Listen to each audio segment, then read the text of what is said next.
Sahabat, budaya sebuah bangsa bukanlah yang tercetak di buku-buku, bukanlah apa yang tertulis di kitab-kitab, tapi budaya sebuah bangsa, kultur sebuah masyarakat akan terlihat pada pikiran, perasaan, dan perilaku manusia-manusia yang hidup di dalam bangsa itu, yang hidup di dalam masyarakat itu.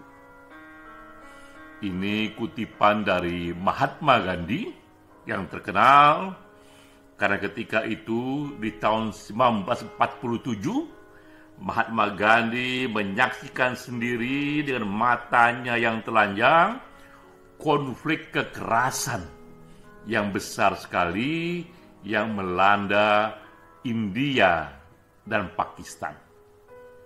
Saat itulah ia berkata bahwa tidak benar jika dikatakan kultur India ataupun Pakistan itu anti kekerasan seperti yang ada di buku-buku, seperti yang tercetak di kitab-kitab, jika ternyata dalam realitas sebenarnya, dalam pikiran, perasaan, dan perilaku penduduk setempat saat itu mereka terlibat dalam kekerasan massal yang sangat brutal. Ini satu kutipan mengenai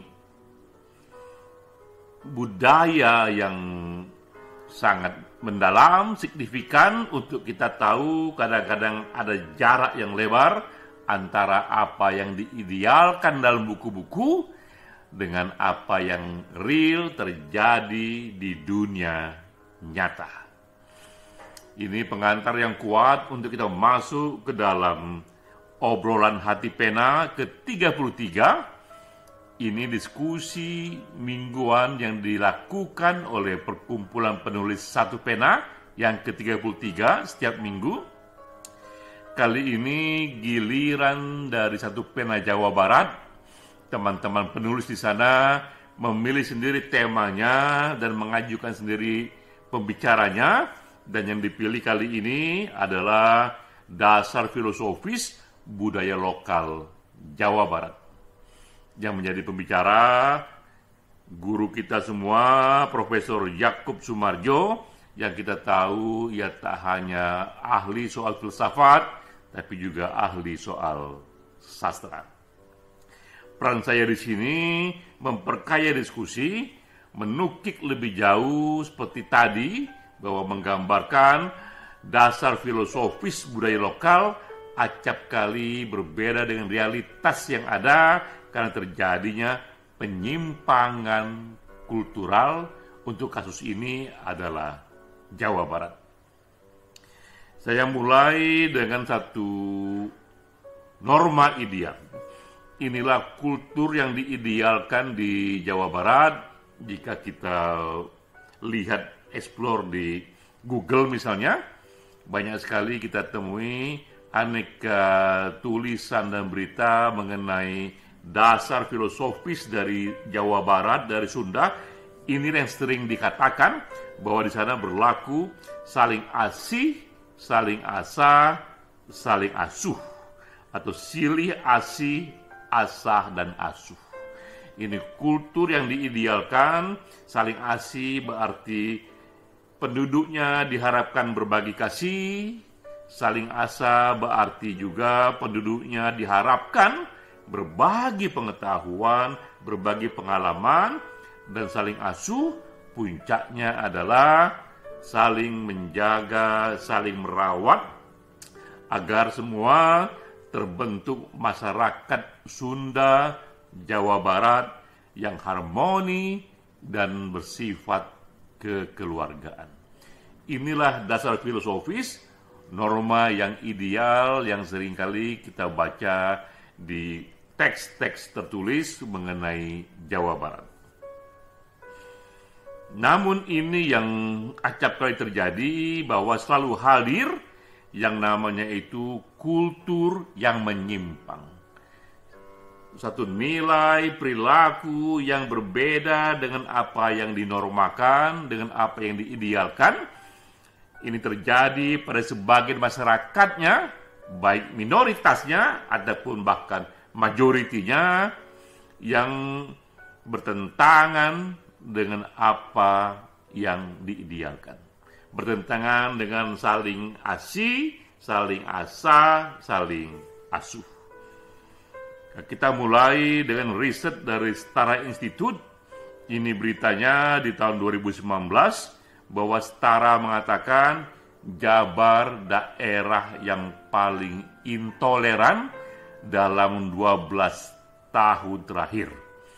Jadi Jawa Barat justru menjadi tempat yang paling tak toleran soal agama. Dan ini satu citra yang sangat bertentangan dengan norma dasar tadi, bahwa ada saling asih di sana, saling asa di sana, saling asuh di sana, tapi real terjadi hasil riset justru satu kultur yang tidak toleran.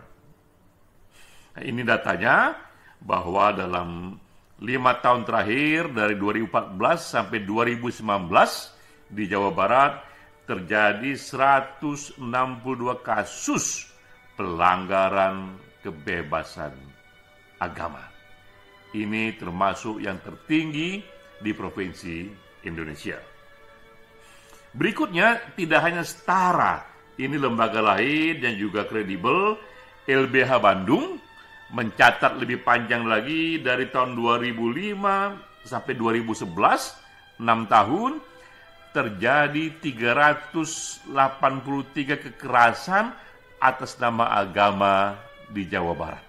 Jadi kita melihat tak hanya Setara, sekarang LBH pun menyatakan hal yang sama. Berikutnya lagi, Setara Institute kembali menyatakan hal yang sama di periode berikutnya. Ini di tahun 2021. Jika tadi 2019 risetnya, ini riset 2 tahun kemudian. Sama hasilnya, bahwa Depok menjadi kota paling intoleran. Tadinya adalah provinsi Jawa Barat, sekarang kota ukurannya, bahwa Depok yang juga di Jawa Barat adalah kota yang paling tidak toleran. Nah, lalu kita pun masuk ke dalam riset Departemen Agama. Ini institusi ketiga setelah Setara, LBH, sekarang Departemen Agama yang menyatakan bahwa indeks kerukunan beragama di Jawa Barat itu masih di bawah rata-rata nasional. Jadi kita melihat di sini bahkan Kementerian Agama pun menemukan hal serupa. Ini angkanya. Rata-rata kerukunan beragama nasional itu angkanya 73,88, tapi di Jawa Barat rata-ratanya di bawah nasional 68,5. Ini apa yang ada di dunia nyata, hasil riset tidak hanya dari Setara Institute, tidak hanya dari LBH, dan juga ini dari Kementerian Agama. Contoh kasusnya, ini ada beritanya 17 Februari 2012, serangan Masjid Ahmadiyah di Cianjur. Jadi masjid dari paham agama yang berbeda diserang. Contoh kasus berikutnya, Masjid Ahmadiyah di Tasikmalaya, tak hanya di Cianjur, juga dirusak.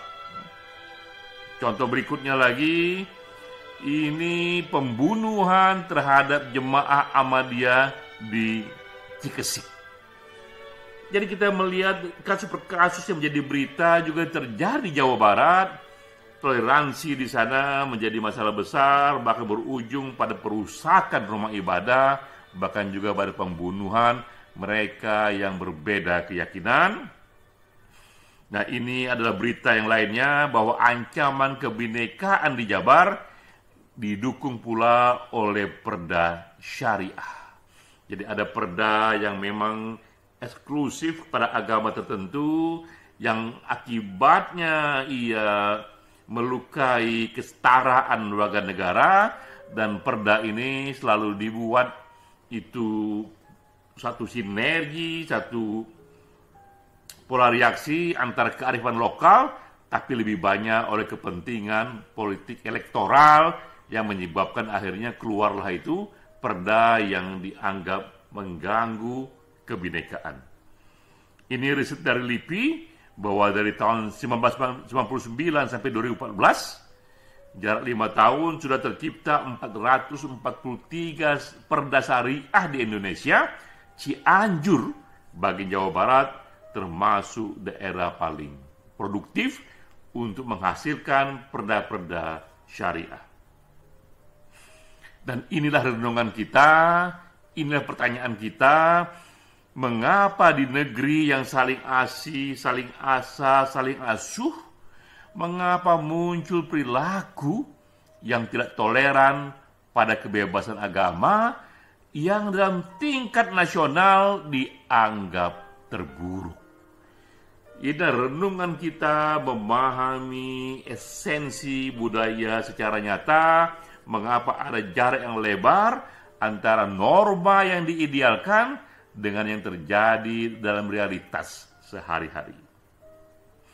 Dan inilah yang kita explore dari berbagai riset, dari berbagai teori, bahwa realitas itu tak hanya dibentuk oleh norma ideal, tak hanya dibentuk oleh filosofi dasar, tapi realitas juga banyak dibentuk oleh masuknya paham baru yang berbeda. Untuk kasus ini, karena ia sifatnya adalah intoleransi agama, maka di sini berarti di Sunda, di Jawa Barat, telah terjadi satu invasi, satu penetrasi, radikalisme agama, komunalisme agama yang melukai satu kehidupan yang toleran, kehidupan yang rukun, dan mengganggu filosofi yang sejak nenek moyang dulu ditanamkan, saling asa, saling asih, saling asuh. Yang terjadi justru kekerasan, tak hanya kekerasan kepada rumah-rumah ibadah, bahkan juga kekerasan yang mengancam nyawa manusia hanya karena perbedaan paham agama. Di samping masuk paham baru, juga ini karena civil society yang diharapkan menjaga kultur demokrasi wilayah setempat, menjaga keberagaman wilayah setempat, tidak hadir, tidak merawat secara kokoh, ia dikalahkan oleh kelompok-kelompok komunal yang lebih militan dan lebih agresif. Di samping civil society yang tak berperan, juga karena negara pun tak hadir, tidak kokoh negara menjaga apa yang sudah digariskan, bahkan dengan perda syariah, pemda-pemda setempat justru memperkuat. Nah, ini contohnya bahwa tidak hanya di Jabar, ini pun terjadi dalam kasus nasional, betapa norma ideal yang lebih kuat ketimbang filosofi sebuah masyarakat, tapi ini adalah agama, agama pastilah lebih kuat lagi daya hentaknya. Tapi toh KPK mencatat di sini bahwa Kementerian Agama justru paling korup. Jadi bagaimana bisa agama yang mengajarkan satu kehidupan yang jujur, tapi justru korupsi paling banyak di Kementerian Agama. Justru korupsi itu terjadi paling banyak di jantungnya dari agama itu, yaitu Kementerian Agama. Inilah riset yang dilakukan oleh KPK di tahun 2012. Jadi kita melihat contoh banyak kasus betapa filosofi dasar dari sebuah bangsa, dari sebuah wilayah, sebuah provinsi, betapa norma-norma ideal itu acap kali lemah belaka jika ia menghadapi satu realitas yang lebih kokoh, kepentingan politik, kepentingan ekonomi, yang kemudian terjadi tanpa lagi bisa dikontrol oleh civil society ataupun oleh satu pengawasan pemerintah yang lebih kuat. Nah, ini harapan kita bahwa Jabar adalah populasi terbesar di Indonesia. Kita berharap di sana menjadi contoh kasus betapa civil society dan Pemdanya berhasil merawat norma yang ideal, saling asih, saling asa, saling asuh.